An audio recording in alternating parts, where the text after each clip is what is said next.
जिनके कंठ में सर्पों का हार है, जिनके 3 नेत्र हैं, भस्म ही जिनका अंगराग है और दिशाएं ही जिनका वस्त्र है, ऐसे शुद्ध अविनाशी महेश्वर शिव को मैं नमस्कार करता हूँ। जो गंगा जल और चंदन से जिनकी अर्चना की जाती है, मंदार पुष्प तथा अन्य पुष्पों से जिनकी बलिभांति पूजा हुई है, नंदी के अधिपति, शिव गणों के स्वामी, जो कल्याण स्वरूप है, पार्वती जी के मुख कमल को प्रसन्न करने के लिए जो सूर्य स्वरूप है, जो दक्ष के यज्ञ का नाश करने वाले हैं, जिनकी ध्वजा में वृषभ का चिन्ह शोभायमान होता है, वशिष्ठ मुनि, अगस्त्य ऋषि और गौतम ऋषि तथा इंद्र आदि देवताओं ने जिनके मस्तक की पूजा की है, चंद्रमा, सूर्य और अग्नि जिनके नेत्र है, जिन्होंने यक्ष स्वरूप धारण किया हुआ है, जो जटाधारी है, जिनके हाथ में पिनाक है, जो दिव्य सनातन पुरुष है, ऐसे दिगंबर देव भगवान शिव को मैं नमस्कार करता हूँ।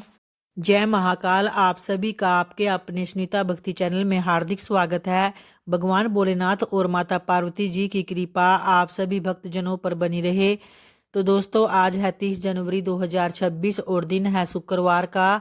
तो आज है माघ मास के शुक्ल पक्ष का शुक्र प्रदोष व्रत। तो आप सभी भक्तजनों को शुक्र प्रदोष व्रत की हार्दिक शुभकामनाएं। तो आइए, आज इस वीडियो में आप सुनने वाले हैं शुक्र प्रदोष की व्रत कथा। सूत जी कहते हैं, प्राचीन काल की बात है। एक नगर में 3 मित्र रहा करते थे।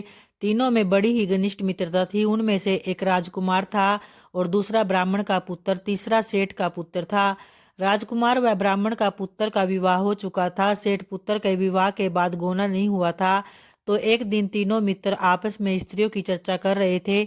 ब्राह्मण पुत्र ने नारियों की प्रशंसा करते हुए कहा कि नारीहीन घर भूतों का डेरा होता है।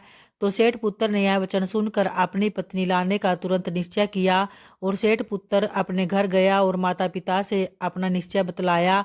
उन्होंने बेटे से कहा कि शुक्र देवता डूबे हुए हैं। इन दिनों बहू बेटियों को अपने घर से विदा कर लाना शुभ नहीं होता, अतः शुक्रोदय के बाद तुम अपनी पत्नी को विदा करा लाना। सेठ पुत्र अपनी जिद से टस से मस नहीं हुआ और अपनी ससुराल जा पहुंचा। सास ससुर को भी उसके इरादे का पता चला तो उन्होंने उसको समझाने की बहुत कोशिश की, किंतु वह नहीं माना। उन्हें विवश होकर अपनी कन्या को विदा करना ही पड़ा। तो ससुराल से विदा होकर पति पत्नी नगर से बाहर निकले ही थे कि उनकी बैलगाड़ी का पहिया टूट गया और एक बैल की टांग भी टूट गई।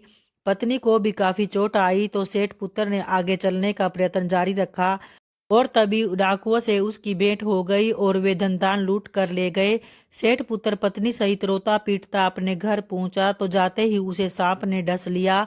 उसके पिता ने वैद्यों को भी बुलाया। उन्होंने देखने के बाद घोषणा कर दी कि सेठ पुत्र 3 दिन में ही मर जाएगा। तो उसी समय एक घटना का पता ब्राह्मण पुत्र को लगा। उसने सेठ से कहा कि आप अपने लड़के की पत्नी सहित बहू के घर वापस भेज दो। तो यह सारी बधाएं इसलिए आई है कि आपका पुत्र शुक्रास्त में पत्नी विदा कर लाया है। यदि यह वहां पहुंच जाएगा तो बच जाएगा। सेठ को ब्राह्मण पुत्र की बात जच गई और अपनी पुत्र वधू को उसने वापस घर लौटा दिया। वहां पूछते ही सेठ पुत्र की हालत ठीक होनी आरंभ हो गई और शेष जीवन सुख आनंद पूर्वक व्यतीत करने लगे और अंत में वह पति पत्नी दोनों स्वर्ग लोक को विमान द्वारा गए। और आइए अब जानते हैं प्रदोष व्रत में भगवान शिव और माता पार्वती जी की पूजा कैसे करें।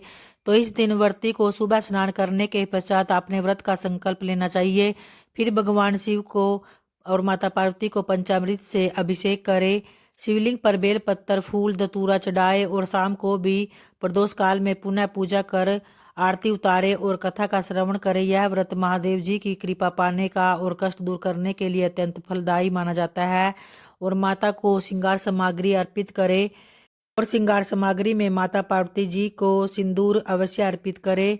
इस दिन शिवलिंग पर दूध, दही, घी, शहद और शक्कर से अभिषेक करे। इसके बाद चंदन का तिलक लगाए और अक्षत, बेल पत्तर, धतूरा, धूप, दीप और फल फूल आदि अर्पित करे और महामृत्युंजय मंत्र का जाप अवश्य करें। यह मंत्र आप 108 बार करें, जिससे कि आपको भगवान शिव और माता पार्वती जी की कृपा प्राप्त होगी और जिससे कि जीवन में आपको सुख, समृद्धि और शांति की प्राप्ति भी होगी। आइए अब भगवान शिव का ध्यान करते हुए उनकी आरती का श्रवण करते हैं। ओम जय शिव ओमकारा, स्वामी जय शिव ओमकारा, ब्रह्मा विष्णु सदा शिव अर्धांगी दारा। ओम जय शिव ओमकारा, एकानन चतुरानन पंचानन राजे, हंसानन गरुड़ासन वृषवाहन साजे। ओम जय शिव ओमकारा। दो भुज चार चतुर्भुज दस भुज अति सोहे, त्रिगुण रूप निरखता त्रिभुवन जन मोहे। ओम जय शिव ओमकारा। अक्षमाला वनमाला मुंडमाला धारी, त्रिपुरारी कंसारी करमाला धारी। ओम जय शिव ओमकारा। श्वेतांबर पीतांबर बांगांबर अंगे, सनकादिक गरुड़ादिक भूतादिक संगे। ओम जय शिव ओमकारा। कर के मध्य कमंडल चक्र त्रिशूलधारी, जग करता जग भरता जग संहार करता। ओम जय शिव ओमकारा। ब्रह्मा विष्णु सदा शिव जानत अविवेका, प्रणवाक्षर के मध्य ये तीनों एका। ओम जय पर्वत सोहे पार्वती शंकर कैलासा, बांगद तूर का भोजन बसमी वे वासा। ओम जय शिव ओमकारा। जटा में गंग बहत है गल में मुंडमाला, शेष नाग लिपटावत ओढ़त मृग छाला। ओम जय शिव ओमकारा। काशी में विराजे विश्वनाथ नंदी ब्रह्मचारी, नित उठ दर्शन पावत महिमा अति भारी। ओम जय शिव ओमकारा।